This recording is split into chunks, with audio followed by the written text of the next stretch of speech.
Hey, this is DJ Anubus, and today we've got the Stanton SCS.4DJ. So first things first, we're going to go over the layout. Up top here, you have your control knobs for your effects. This left one here is the time and the rate, and the right one is the frequency or amount. You've got 4 effects that you can select one at a time. You've got your filter for low and high pass, your flanger, your slicer, which kind of makes some craziness on the beat, depending on what rate you have it at, and your delay. Below that, you have the loop function. This engages your loop on and off. The division symbol halves the loop, and the multiplication symbol doubles the loop. Right here, you have the reloop button, which is kind of a unique feature, and what it does is every time you hit it, it brings you back to the beginning of the loop. So you can kind of use that as a cue point kind of play thing to bring it back and trigger loops. Down here, we have the jog wheel.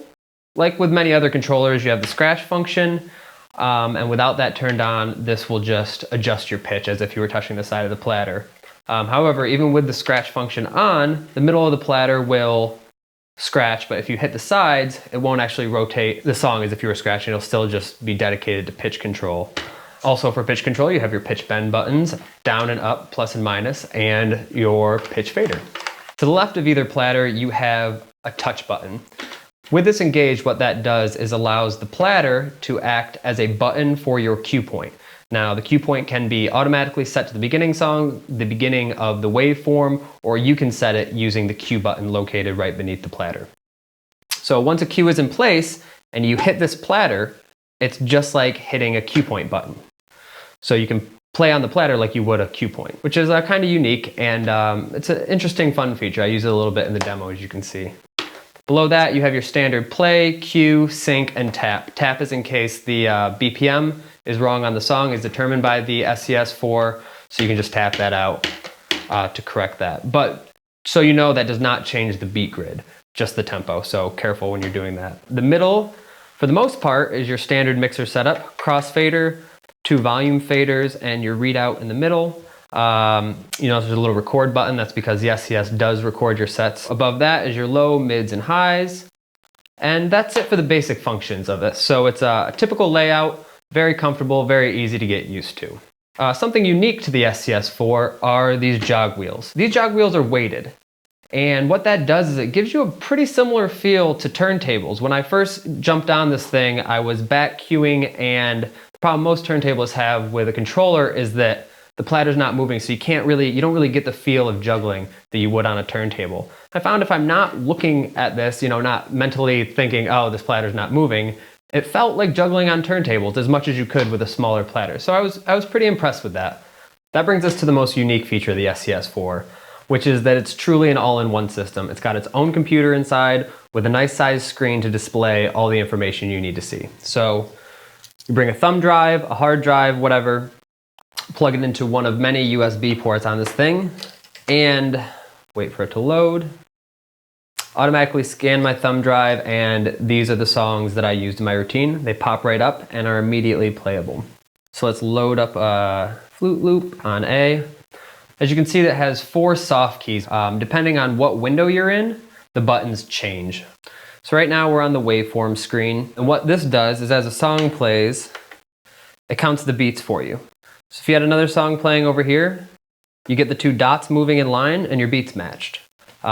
Pretty nice feature, so you can see the album art. I don't have any album art on this, and the waveform to kind of see where you are in it. Beyond that, you can hit the home waveform button and see the actual waveform. You can scratch it and see, you can see that it automatically set a beat grid for you. You know, there's already a cue point set in here, so if I hit cue, it brings it back to that. So if you can hear here, here's a little of the touch function.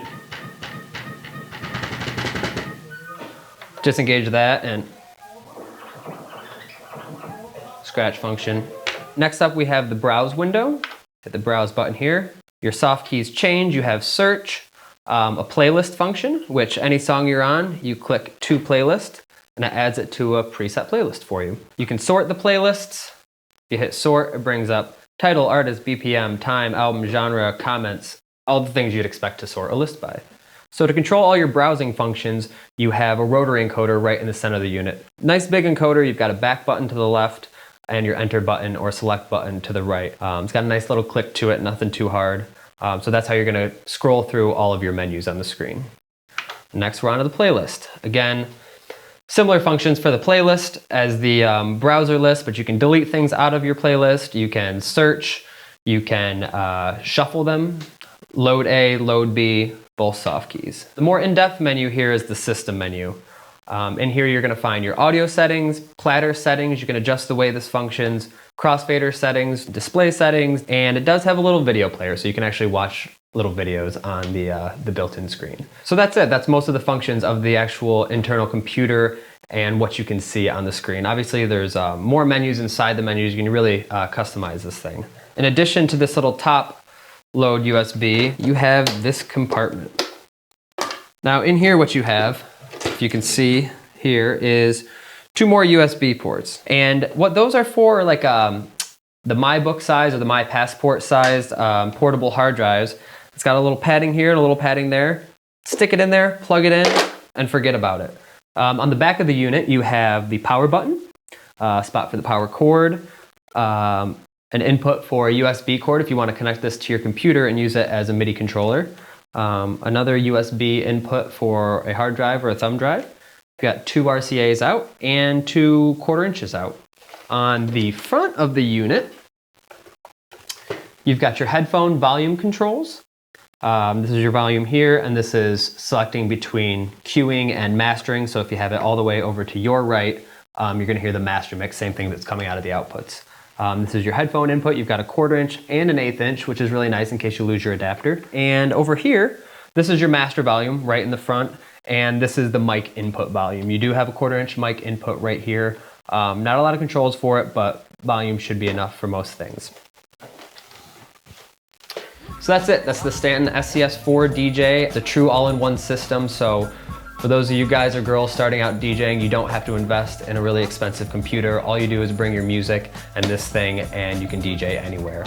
It's got some advanced functions, so the controller can grow with you. And if you get into a program like Itch or Tractor, you can plug this in and use this as your MIDI controller. So it has a lot to offer at a really great price. So that's it. Stanton SCS.4DJ. I'm DJ Anubus. Thanks for watching.